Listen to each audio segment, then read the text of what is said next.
Assalamualaikum warahmatullahi wabarakatuh. Selamat pagi, pagi. Selalu bersemangat pagi ya, gitu. Agar kita selalu seger, cerah ceria. Hai guys, jangan lupa tekan tombol like, comment, and subscribe biar kami lebih semangat lagi untuk membuat video yang lebih keren. Setiap saya mengisi seminar atau pelatihan-pelatihan, saya akan mengawali menceritakan biografi saya sebagai orang yang hanya lulusan SMKK, tapi saya mendapat gelar Dr. Honoris Causa ya dari American Institute of Management dengan tesis saya pengembangan sumber daya manusia. Saya juga mendapat gelar Master Personality Development gitu.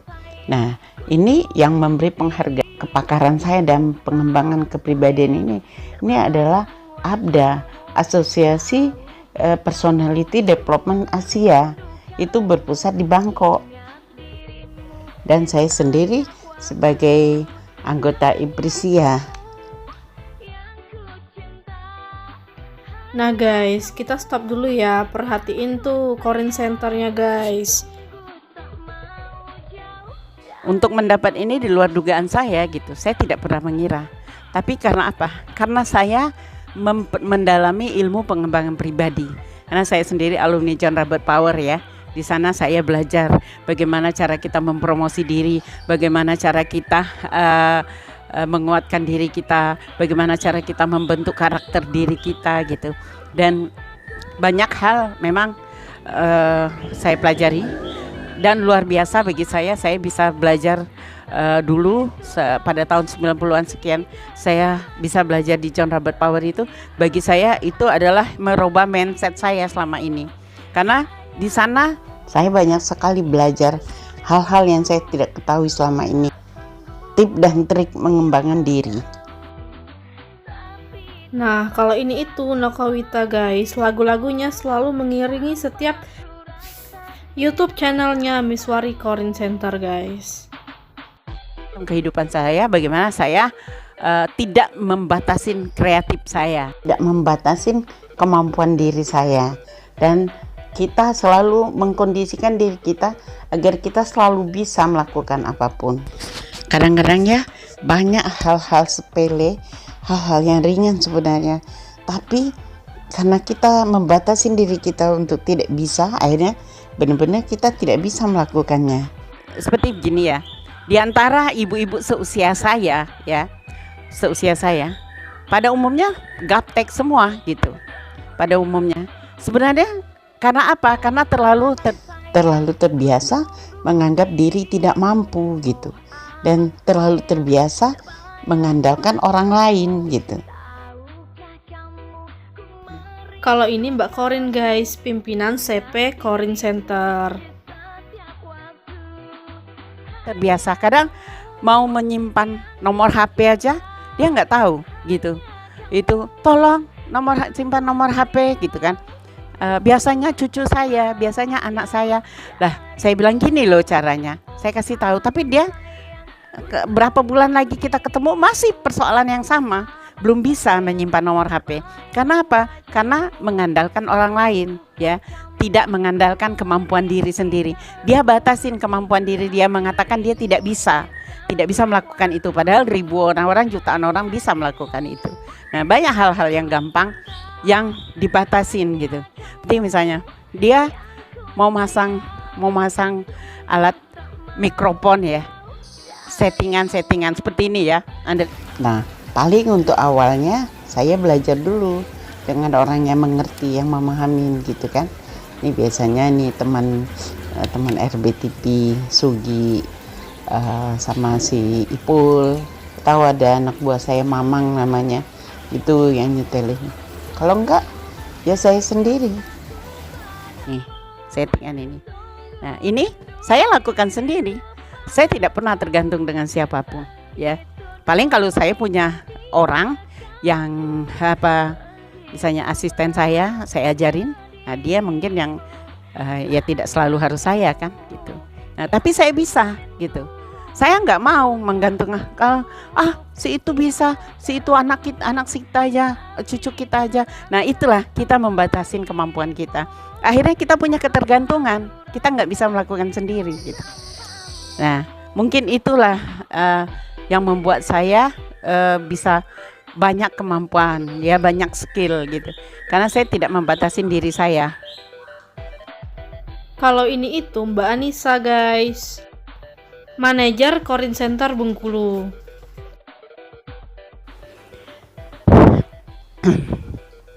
Nah itu ya. Jadi kadang-kadang kita tidak tahu, kita tidak berkembang itu karena kita membatasin diri kita sendiri. Banyak sekali teman-teman saya ya, misalnya tahun ini, bulan ini dia nggak bisa misalnya mengatakan bahwa HP-nya mati, HP-nya rusak.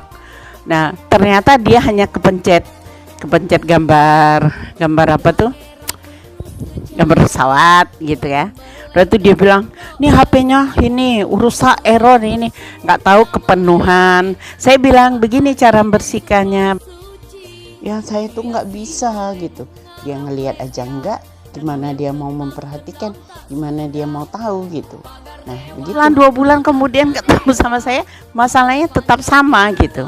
Jadi mereka menggantungkan kemampuan mereka itu, mereka batasin gitu. Mungkin pikir nanti ketemu Mbak Miss juga beres. Ya mereka suka bilang gitu. Nanti kalau kapan datang itu ke tempat Mbak Miss juga nanti semuanya beres. Benarnya kenapa mereka nggak bisa? Karena mereka membatasi pengetahuan mereka, kemampuan mereka gitu. Sehingga mereka ya jadinya ya begitu-begitu terus. Jadi tidak mencari solusi dari permasalahannya gitu. Padahal sebenarnya permasalahan hanya ringan, hanya memperhatikan sesaat dan belajar. Mau COD, mau belanja online, nanti nunggu anak aja belinya. Ya kenapa tidak sendiri? Saya suka heran, kenapa tidak sendiri? Enggak, saya nggak bisa. Lah kenapa anak kita bisa, kita nggak bisa? Harusnya kita bisa dong. Kalau dia bisa, kita harus bisa gitu. Nah kita harus berkata, saya pasti bisa, apapun itu. Mungkin itulah ya yang membedakan saya dengan banyak yang lain gitu. Karena saya tidak pernah membatasin diri saya dengan hal-hal yang mengatakan tidak bisa. Saya selalu berkata saya pasti bisa. Kalau dia bisa, saya pasti bisa gitu. Apa yang saya minatin, kalau saya bisa, kalau dia bisa, saya bisa. Assalamualaikum warahmatullahi wabarakatuh. Nah, ini adalah tim kreatif YouTube Miswari Korin Center. Gitu. Berhenti dulu ya. Saya berteman dekat dengan Maya Rumantir. Ya, waktu itu dia jadi artis ya, gitu. Jadi dia akan pengembangan SDM. Nah, saya sangat mengidolakan dia, ya. Dan dia mendapat gelar doktor honoris causa. Bilang gimana ya? Kok bisa ya kayak gitu ya? Jadi secara tidak sadar saya mengikuti langkah dia menjalanin. Ternyata tanpa saya sengaja muncul tiba saatnya punya kesempatan di diri saya gitu. Nah, saya begitu mengagum. Jangan lupa perhatiin info tentang Korin Center guys. Yaitu Ibu Min Uno ya. Ibunya Sandi Uno ya gitu. Dia adalah tokoh idola saya, tokoh panutan saya ya gitu. Nah, saya begitu mengagumin dia gitu. Dan saya yakin suatu saat saya juga akan bisa seperti dia. Saya suka mengikutin sepak terjangnya, saya baca buku-buku dia gitu ya. Dan saya tak sadar saya mengikutin. Tak langsung akhirnya saya sampai juga ke apa yang dia lakukan gitu. Nah, sampai juga menjadi tokoh pengembangan pribadi seperti beliau. Saya punya dia punya John Robert Power ya waktu itu. Sekarang sudah berubah sekolah kebangsaan gitu ya. Dulu dia direkturnya John Robert Power Indonesia. Sekarang saya punya Korin Center. Korin Center itu sudah ada di mana-mana, bukan hanya di Bengkulu. Pusatnya di Bengkulu, sekarang sudah ada di Muara Bungo, Jambi, Palembang, Padang, Solo, Semarang, Jakarta. Alhamdulillah gitu. Sakan ya, dia berkembang berjalan sendiri, berjalan seperti apa yang kita harapkan gitu. Tapi dengan tidak kita membatasi diri bahwa kita tidak bisa. Kita selalu mengatakan bahwa kita bisa, kita akan bisa, kita akan mencapai ke sana. Dulu saya tidak mengira kalau saya bisa begini. Saya bisa di posisi ketua umum Yayasan Korin Center. Nah, di bawah yayasan saya tuh ada CP Korin Center. Ini kalau CP Korin Center itu ketua umumnya Korin, anak saya gitu. Dan saya memang dulu saya sudah mengkondisikan nama usaha saya Korin Center, karena saya mengharap Korin ini, saya lihat dari kecil dia memang sudah punya bakat ya untuk menjadi orang yang punya sosial yang luas gitu. Dan kemudian dulu waktu kecil dulu belum ada ya pengembangan bakat minat apa gitu ya, belum ada. Saya pernah di Jakarta, saya tes anak saya bakat minatnya di mana, memang ditunjukin di psikolog gitu. Dan saya juga lihat dia waktu dia masih kecil, dia tuh sudah banyak digandrungin tempat curhat teman-temannya gitu. Nah, makanya saya berusaha mengembangkan dia, saya berusaha mengarahkan dia ke psikolog gitu. Dan akhirnya bisa bersinergi dengan saya, kita membangun Korin Center ya. Nah, jangan lupa perhatiin info tentang Korin Centernya guys. Dan anak saya luar biasa ya. Memang saya membina dia untuk berkembang ya. Anak-anak saya memang tidak saya batasin. Kalau masalah mereka misalnya tidak kuliah, tidak masalah bagi saya. Yang penting mereka bisa mengembangkan skill dirinya. Banyak untuk jadi sukses. Saya selalu mencontohkan sama anak-anak saya, untuk menjadi sukses bukan kuliah, bukan hanya semata kuliah. Ini contoh mama tidak kuliah tapi mama bisa begini, mama bisa begini. Yang penting tingkatkan kepedulian, tingkatkan responsif ya kita